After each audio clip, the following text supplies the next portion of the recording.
We have come to the end of the Lenten season this morning, my dear brothers and sisters.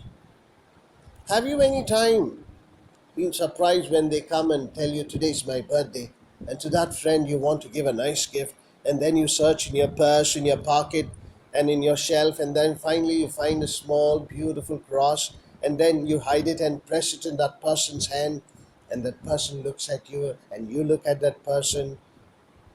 The cross answers it all. Today, the Passion reading from Matthew's Gospel is a very interesting one. In a way, all the Gospels, the four Gospels, should be called Passion readings because the entire story of Jesus Christ is a passion of Christ.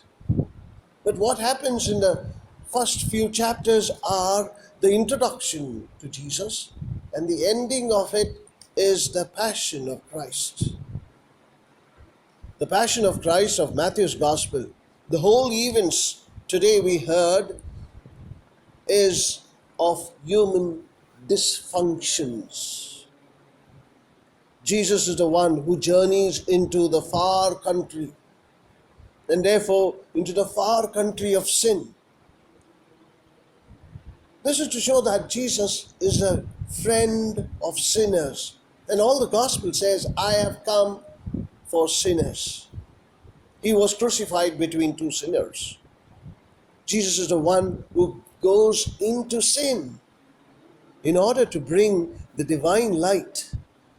Jesus goes into sin as God's obedience, God's fidelity.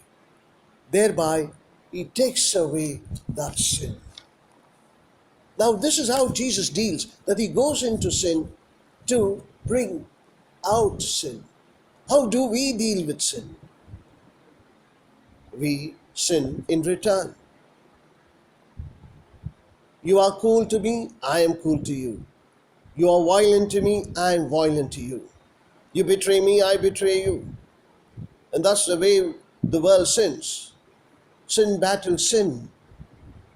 Now Jesus draws himself to sin, to draw sin and remove sin.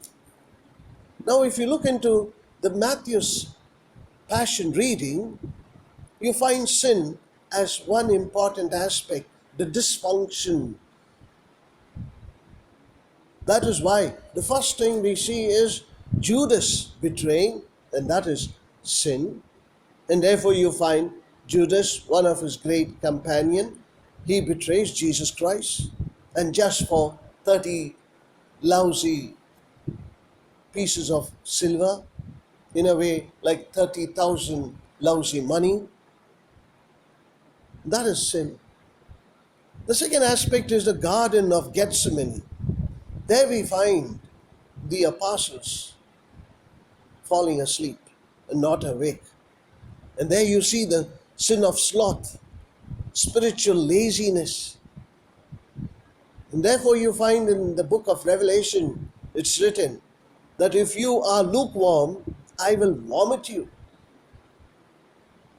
Then we also find how the guards come with Judas into the garden, violence into garden. And there you see Jesus' disciple cutting off one of the soldier's ear.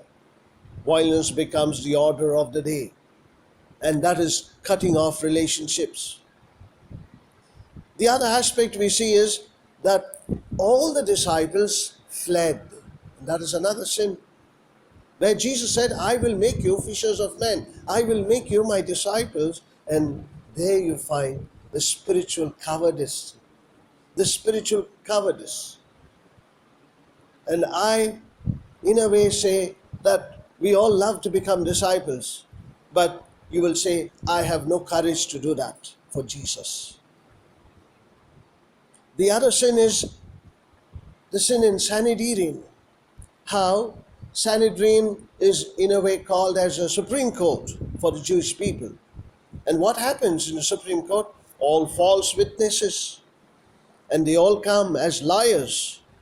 They play their game for their own sake. And we also play games, my dear brothers and sisters. The games that we play on our own gain. We tell lies. The next aspect of sin is Peter denying the scapegoating violence that is there. But what happens to Peter? He says, "No, I do not know." His very accent very clearly identifies that he is from Galilee, but he denies Jesus. We find the next aspect is Judas' sin of suicide. He goes and hangs himself. And we know Peter is no less. But here we find that Judas, in a way, repents unto himself. But whereas Peter repents unto Jesus, looks at Jesus and repents and cries bitterly. The last sin is the Pilate's sin of pressure of the crowd, the abuse of power. And therefore, the abuse of power is there in each one of us. The abuse of power in our family, the abuse of power in our institutions. That is the reason why we see, my dear friend, these sins in today's Passion reading. But interestingly, Jesus wants you to do something that you have to get out of sin. Therefore, he says, "I need your donkey." And are you ready to give your donkey for Jesus to drive from that state of sin into the state of grace? Amen.